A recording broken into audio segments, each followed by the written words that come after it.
ਸਤਿ ਸ਼੍ਰੀ ਅਕਾਲ। PNCN ਦੇਖ ਰਹੇ ਸਾਰੇ ਹੀ ਦਰਸ਼ਕਾਂ ਦਾ ਸਵਾਗਤ ਹੈ। ਇਸ ਸਮੇਂ ਅਸੀਂ ਤੁਹਾਡੇ ਲਈ ਅਹਿਮ ਖਬਰਾਂ ਲੈ ਕੇ ਹਾਜ਼ਰ ਹਾਂ।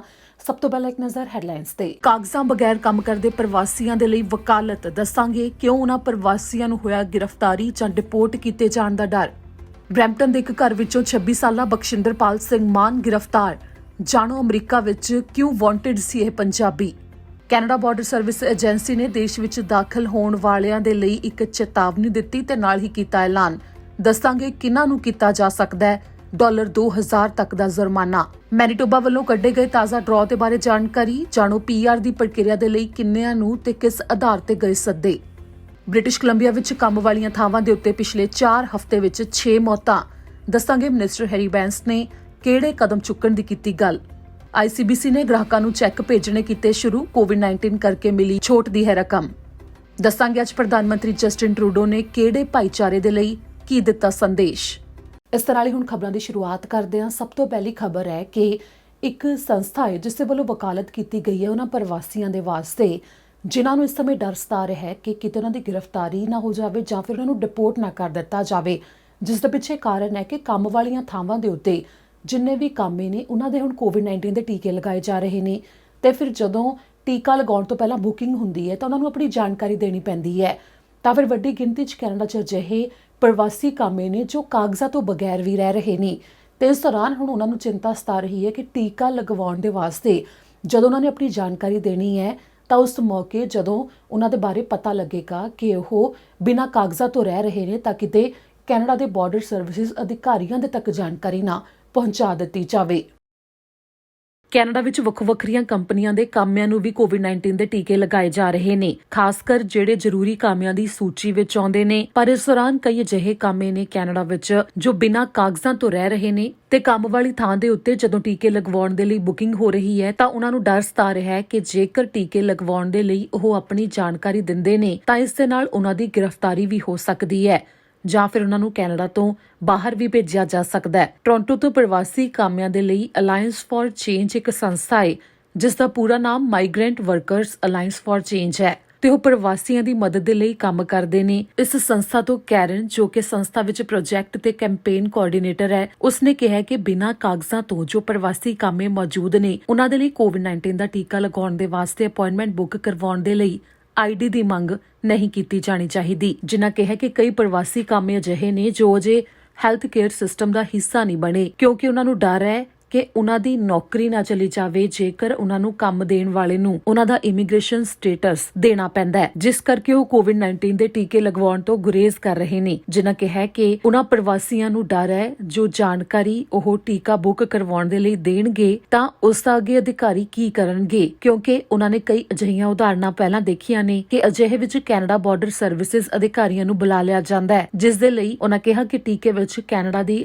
ID ਦੀ ਥਾਂ ਦੇ ਉੱਤੇ ਪ੍ਰਵਾਸੀ ਕਾਮਿਆਂ ਜੋ ਆਪਣੇ ਦੇਸ਼ ਨੇ ਉਹਨਾਂ ਦੇਸ਼ਾਂ ਤੋਂ ਜੇਕਰ ਸਰਕਾਰ ਵੱਲੋਂ ID ਹੋਵੇਗੀ ਉਹ ਹੀ ਦੇਖ ਕੇ ਟੀਕਾ ਬੁੱਕ ਕੀਤਾ ਜਾਣਾ ਚਾਹੀਦਾ ਹੈ। ਯਾਨੀ ਕਿ ਜੇਕਰ ਕੋਈ ਪ੍ਰਵਾਸੀ ਕਾਮਾ ਬਿਨਾਂ ਕਾਗਜ਼ਾਂ ਤੋਂ ਕੰਮ ਕਰ ਰਿਹਾ ਹੈ ਤੇ ਉਹ ਭਾਰਤ ਦਾ ਹੈ ਤਾਂ ਟੀਕਾ ਬੁੱਕ ਕਰਵਾਉਣ ਲਈ ਸਿਰਫ ਉਸ ਦਾ ਭਾਰਤੀ ਪਾਸਪੋਰਟ ਜਾਂ ਹੋਰ ਸਰਕਾਰੀ ID ਦੇਖ ਕੇ ਹੀ ਟੀਕਾ ਬੁੱਕ ਕਰ ਦਿੱਤਾ ਜਾਵੇ ਤਾਂ ਕਿ ਬੁਕਿੰਗ ਕਰਨ ਵਾਲਿਆਂ ਨੂੰ ਪ੍ਰਵਾਸੀ ਕਾਮੇ ਦਾ ਕੈਨੇਡਾ ਦੇ ਵਿੱਚ ਇਮੀਗ੍ਰੇਸ਼ਨ ਸਟੇਟਸ ਕੀ ਹੈ ਇਹ ਪਤਾ ਨਾ ਲੱਗੇ।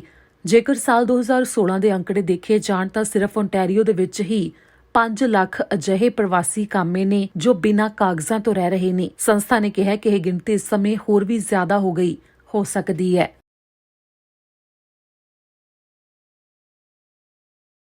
ਇਸ ਤਰ੍ਹਾਂ ਲਈ ਹੁਣ ਰੁਖ ਅਗਲੀ ਖਬਰ ਦੇ ਵੱਲ।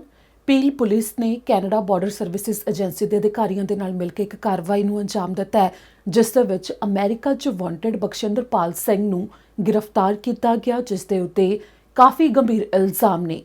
ਓਨਟਾਰੀਓ ਤੋਂ ਜਾਣਕਾਰੀ ਸਾਹਮਣੇ ਆਈ ਹੈ ਕਿ ਕੈਨੇਡੀਅਨ ਬਾਰਡਰ ਸਰਵਿਸਿਜ਼ ਏਜੰਸੀ ਦੇ ਨਾਲ ਪੀਲ ਪੁਲਿਸ ਨੇ ਮਿਲ ਕੇ ਇੱਕ ਪੰਜਾਬੀ ਵਿਅਕਤੀ ਗ੍ਰਿਫਤਾਰ ਕੀਤਾ ਹੈ। ਮਾਰਚ 19 ਨੂੰ ਬਰੈਂਪਟਨ ਦੇ ਇੱਕ ਘਰ ਦੇ ਵਿੱਚੋਂ ਅਧਿਕਾਰੀਆਂ ਨੇ ਬਖਸ਼ਿੰਦਰਪਾਲ ਸਿੰਘ ਮਾਨ, ਜਿਸ ਦੀ ਉਮਰ 26 ਸਾਲ ਹੈ, ਉਸ ਨੂੰ ਗ੍ਰਿਫਤਾਰ ਕੀਤਾ ਤੇ ਅਮਰੀਕਾ ਦੇ ਹਵਾਲੇ ਕਰ ਦਿੱਤਾ।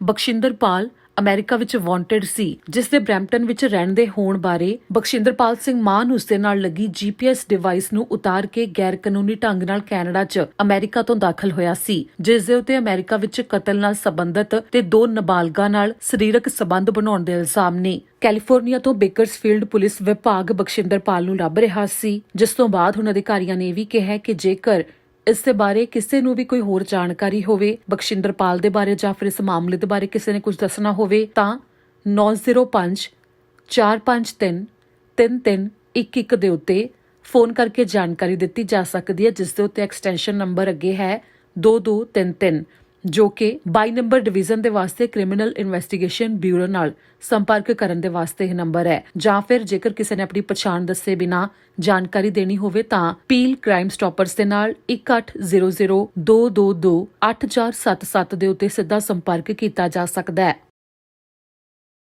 ਤਾਂ ਉਧਰ ਕੈਨੇਡਾ ਬਾਰਡਰ ਸਰਵਿਸਿਜ਼ ਏਜੰਸੀ ਦੇ ਅਧਿਕਾਰੀਆਂ ਨੇ ਜਾਣਕਾਰੀ ਦਿੱਤੀ ਹੈ ਤੇ ਨਾਲ ਹੀ ਚੇਤਾਵਨੀ ਵੀ ਦਿੱਤੀ ਹੈ ਉਹਨਾਂ ਯਾਤਰੀਆਂ ਦੇ ਵਾਸਤੇ ਜੋ ਕੈਨੇਡਾ ਦੇ ਵਿੱਚ ਆਉਂਦੇ ਨੇ ਤੇ ਨਾਲ ਕਈਆਂ ਦੇ ਵੱਲੋਂ ਭੰਗ ਵੀ ਲੈ ਕੇ ਆਈ ਜਾਂਦੀ ਹੈ ਤੇ ਜਿਸ ਦੀ ਜਾਣਕਾਰੀ ਜਦੋਂ ਫਾਰਮ ਭਰਦੇ ਨੇ ਉਦੋਂ ਦਿੰਦੇ ਨਹੀਂ ਤੇ ਉਸ ਤੋਂ ਬਾਅਦ ਜਦੋਂ ਚੈਕਿੰਗ ਹੁੰਦੀ ਹੈ ਤਾਂ ਉਹਨਾਂ ਦੇ ਕੋਲੋਂ ਭੰਗ ਨਿਕਲਦੀ ਹੈ ਤਾਂ ਉਸ ਦੇ ਵਾਸਤੇ ਹੁਣ ਕਿਹਾ ਗਿਆ ਕਿ $2000 ਤੱਕ ਦਾ ਫਾਈਨ ਇਸ ਦੇ ਉੱਤੇ ਲੱਗੇਗਾ ਜੇਕਰ ਕਿਸੇ ਦੇ ਕੋਲ ਭੰਗ ਪਾਈ ਜਾਂਦੀ ਹੈ। ਆਉਂਦੇ ਸੋਮਵਾਰ ਤੋਂ ਕੈਨੇਡਾ ਵਿੱਚ ਦਾਖਲ ਹੋਣ ਵਾਲਿਆਂ ਦੇ ਲਈ $2000 ਤੱਕ ਦਾ ਫਾਈਨ ਲੱਗੇਗਾ ਜੇਕਰ ਉਹਨਾਂ ਦੇ ਕੋਲ ਭੰਗ ਪਾਈ ਜਾਂਦੀ ਹੈ। 2 ਸਾਲ ਤੋਂ ਵੱਧ ਦਾ ਸਮਾਂ ਹੋ ਗਿਆ ਹੈ ਜਦੋਂ ਕੈਨੇਡਾ ਨੇ ਭੰਗ ਨੂੰ ਲੈ ਕੇ ਕਾਨੂੰਨ ਬਣਾਏ ਸੀ ਤੇ ਇਸ ਦੇ ਵੇਚਣ ਨੂੰ ਲੀਗਲ ਕੀਤਾ ਸੀ, ਜਿਸ ਦੇ ਮੁਤਾਬਕ ਇਹ ਵੀ ਹੈ ਕਿ ਐਡਲਟ ਨੇ ਜੋ ਉਹ 30 ਗ੍ਰਾਮ ਤੱਕ ਭੰਗ ਨੂੰ ਸਾਂਝੀ ਵੀ ਕਰ ਸਕਦੇ ਨੇ ਇੱਕ ਦੂਜੇ ਨਾਲ, ਪਰ ਦੇਸ਼ ਦੇ ਅੰਦਰ ਭੰਗ ਲੈ ਕੇ ਆਉਣਾ ਕਾਨੂੰਨੀ ਨਹੀਂ ਹੈ। ਬਾਹਰਲੇ ਮੁਲਕ ਤੋਂ ਸਿਰਫ ਤਾਂ ਹੀ ਭੰਗ ਲੈ ਕੇ ਦੇਸ਼ ਦੇ ਵਿੱਚ ਦਾਖਲ ਹੋਇਆ ਜਾ ਸਕਦਾ ਹੈ ਜੇਕਰ ਇਸ ਦੇ ਲਈ ਇਜਾਜ਼ਤ ਲਈ ਹੋਈ ਹੋਵੇ। ਫੈਡਰਲ ਸਰਕਾਰ ਅਗਲੇ ਹਫਤੇ ਤੋਂ ਫਾਈਨ ਲਗਾਉਣ ਜਾ ਰਹੀ ਹੈ। ਕੈਨੇਡਾ ਬਾਰਡਰ ਏਜੰਸੀ ਨੇ ਰਣਨੀਤੀ ਬਣਾਈ ਹੈ ਕਿ $200 ਤੋਂ $2000 ਤੱਕ ਫਾਈਨ ਲਗਾਇਆ ਜਾਵੇਗਾ ਉਹਨਾਂ ਯਾਤਰੀਆਂ ਦੇ ਉੱਤੇ ਜੋ ਭੰਗ ਉਹਨਾਂ ਦੇ ਕੋਲ ਹੋਣ ਦੀ ਜਾਣਕਾਰੀ ਨਹੀਂ ਦਿੰਦੇ ਤੇ ਫਿਰ ਉਹਨਾਂ ਦੇ ਕੋਲੋਂ ਭੰਗ ਪਾਈ ਜਾਂਦੀ ਹੈ। ਇੱਥੇ ਜ਼ਿਕਰਯੋਗ ਹੈ ਕਿ ਕੈਨੇਡਾ ਦੇ ਵਿੱਚ ਜਦੋਂ ਹਵਾਈ ਸਫ਼ਰ ਦੇ ਰਾਹੀਂ ਵੀ ਐਂਟਰੀ ਕੀਤੀ ਜਾਂਦੀ ਹੈ ਤਾਂ ਉਸ ਮੌਕੇ ਜਿਹੜਾ ਫਾਰਮ ਵੀ ਭਰਿਆ ਜਾਂਦਾ ਉਸ ਦੇ ਵਿੱਚ ਖਾਸ ਤੌਰ ਤੇ ਲਿਖਿਆ ਹੁੰਦਾ ਹੈ ਕਿ ਤੁਹਾਡੇ ਕੋਲ ਭੰਗ ਦੀ ਮੌਜੂਦਗੀ ਤਾਂ ਨਹੀਂ ਹੈ ਤੇ ਉਸ ਦੇ ਵਿੱਚ ਤੁਸੀਂ ਹਾਂ ਜਾਂ ਨਾ ਲਿਖਣਾ ਹੁੰਦਾ ਹੈ ਤੇ ਉਸ ਦੇ ਉੱਤੇ ਵੀ ਜੇਕਰ ਕਿਸੇ ਦੇ ਵੱਲੋਂ ਨਾ ਲਿਖ ਦਿੱਤਾ ਜਾਂਦਾ ਪਰ ਉਸ ਦੇ ਕੋਲ ਭੰਗ ਹੋਵੇਗੀ ਤਾਂ ਉਹਨਾਂ ਨੂੰ ਕਾਰਵਾਈ ਦਾ ਸਾਹਮਣਾ ਕਰਨਾ ਪੈ ਸਕਦਾ ਹੈ। ਇਸ ਦੇ ਨਾਲ ਹੀ ਹੁਣ ਰੁਕ ਅਗਲੀ ਖਬਰ ਦੀ ਵੱਲ ਕਰਾਂਗੇ। ਅਗਲੀ ਖਬਰ ਮੈਨੀਟੋਬਾ ਤੋਂ ਹੈ। ਮੈਨੀਟੋਬਾ ਦੇ ਵਿੱਚ ਜੋ PNP ਦਾ ਜੋ ਡਰਾ ਨਿਕਲਿਆ ਤਾਜ਼ਾ ਉਸ ਦੇ ਬਾਰੇ ਜਾਣਕਾਰੀ ਹੈ ਤੁਹਾਨੂੰ ਦੱਸਦੇ ਹਾਂ ਹੁਣ।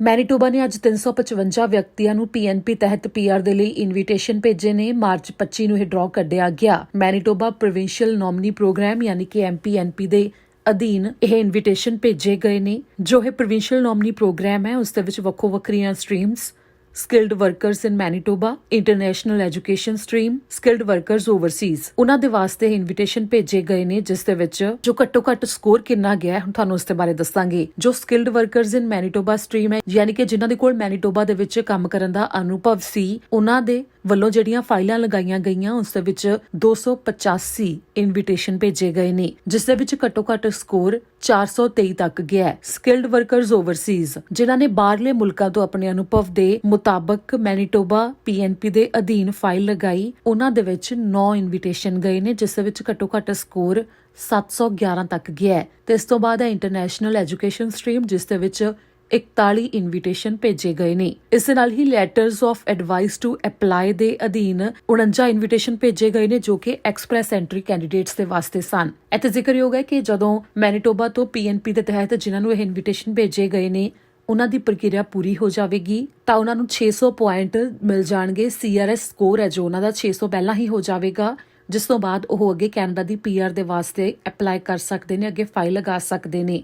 ਇੱਥੇ ਜ਼ਿਕਰਯੋਗ ਹੈ ਕਿ ਮੈਨੀਟੋਬਾ ਦੇ ਵਿੱਚ ਜੋ ਸਕੋਰ ਦਿੱਤਾ ਜਾਂਦਾ ਹੈ PNP ਦੇ ਵਾਸਤੇ ਉਹ 1000 ਦੇ ਵਿੱਚੋਂ ਪੁਆਇੰਟ ਮਿਲਦੇ ਨੇ।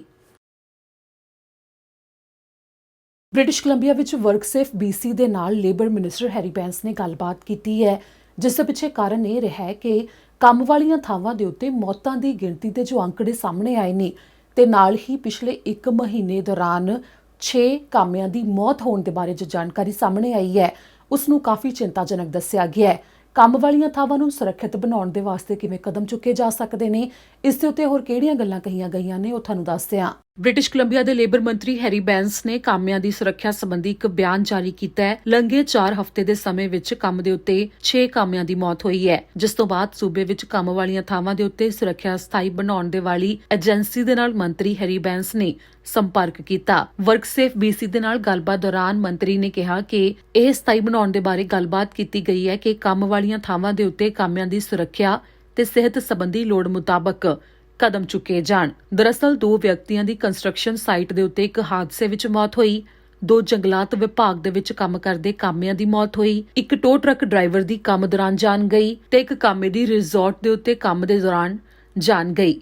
ਵਰਕਸੇਫ BC ਦਾ ਕਹਿਣਾ ਹੈ ਕਿ ਸਾਲ 2019 ਵਿੱਚ ਕੰਮ ਦੌਰਾਨ 203 ਕਾਮਿਆਂ ਦੀ ਜਾਨ ਗਈ ਹੈ। ਇਸ ਦੇ ਉੱਤੇ ਮਿਨਿਸਟਰ ਹੈਰੀ ਬੈਂਸ ਨੇ ਦੱਸਿਆ ਕਿ ਕਾਮਿਆਂ ਦਾ ਹੱਕ ਹੁੰਦਾ ਹੈ ਕਿ ਉਹਨਾਂ ਨੂੰ ਚੰਗੀ ਤਰ੍ਹਾਂ ਟ੍ਰੇਨਿੰਗ ਮਿਲੇ ਤੇ ਸਿਹਤਮੰਦ ਸਮੇਤ ਸੁਰੱਖਿਅਤ ਕੰਮ ਕਰਨ ਵਾਲੀ ਥਾਂ ਮਿਲੇ। ਇਸ ਦੇ ਨਾਲ ਹੀ ਜੇਕਰ ਸੁਰੱਖਿਅਤ ਨਾ ਲੱਗੇ ਤਾਂ ਕਾਮੇ ਉਸ ਕੰਮ ਨੂੰ ਕਰਨ ਤੋਂ ਇਨਕਾਰ ਵੀ ਕਰ ਸਕਦੇ ਨੇ। ਇਹ ਉਹਨਾਂ ਦੇ ਕੋਲ ਹੱਕ ਹੈ। ਇੱਥੇ ਜ਼ਿਕਰਯੋਗ ਹੈ ਕਿ ਕਾਮਿਆਂ ਦੇ ਵਾਸਤੇ ਬਾਰ-ਬਾਰ ਸਰਕਾਰਾਂ ਦੇ ਵੱਲੋਂ ਕਿਹਾ ਜਾਂਦਾ ਹੈ ਕਿ ਜੇਕਰ ਜਿਹੜੇ ਕਾਮੇ ਆਪਣੇ ਹੱਕਾਂ ਨੂੰ ਜੇ ਪਛਾਣਦੇ ਨੇ ਤਾਂ ਇਸ ਮੌਕੇ ਕੰਮ ਦੇ ਉੱਤੇ ਕਿਸੇ ਵੀ ਤਰ੍ਹਾਂ ਦੀ ਸੁਰੱਖਿਆ ਨੂੰ ਲੈ ਕੇ, ਸਿਹਤ ਸੰਬੰਧੀ ਸੁਰੱਖਿਆ ਨੂੰ ਲੈ ਕੇ ਜਾਂ ਫਿਰ ਜੋ ਵਿੱਤੀ ਪੱਧਰ ਦੇ ਉੱਤੇ ਕਿ ਉਹਨਾਂ ਨੂੰ ਤਨਖਾਹਾਂ ਨਾ ਮਿਲਣ ਸਮੇਂ ਸਿਰ, ਤਾਂ ਇਸ ਨੂੰ ਅਣਗਹਿਲਿਆ ਨਾ ਕੀਤਾ ਜਾਵੇ। ਵਰਕਸੇਫ BC ਨੂੰ ਇਸ ਦੀ ਜਾਣਕਾਰੀ ਦਿੱਤੀ ਜਾ ਸਕਦੀ ਹੈ। ਤਾਂ ਇਸ ਦੌਰਾਨ ਜਿਹੜੇ ਕਾਮੇ ਇਹ ਨਹੀਂ ਦੱਸਣਾ ਚਾਹੁੰਦੇ ਕਿ ਉਹਨਾਂ ਦੀ ਪਛਾਣ ਨਾ ਸਾਹਮਣੇ ਆਵੇ ਤਾਂ ਵੀ ਤੁਸੀਂ ਅਜਿਹੀ ਜਾਣਕਾਰੀ ਦੇ ਸਕਦੇ ਹੋ ਕਿ ਵਰਕਸੇਫ BC ਦੇ ਕੋਲ ਤੁਸੀਂ ਉਸ ਬਿਜ਼ਨਸ ਦੀ ਸ਼ਿਕਾਇਤ ਕਰ ਸਕਦੇ ਹੋ ਜਿਸ ਦੇ ਵੱਲੋਂ ਅਜਿਹਾ ਕੀਤਾ ਜਾ ਰਿਹਾ ਹੋਵੇ, ਕਾਮਿਆਂ ਨਾਲ ਧੱਕਾ ਕੀਤਾ ਜਾ ਰਿਹਾ ਹੋਵੇ।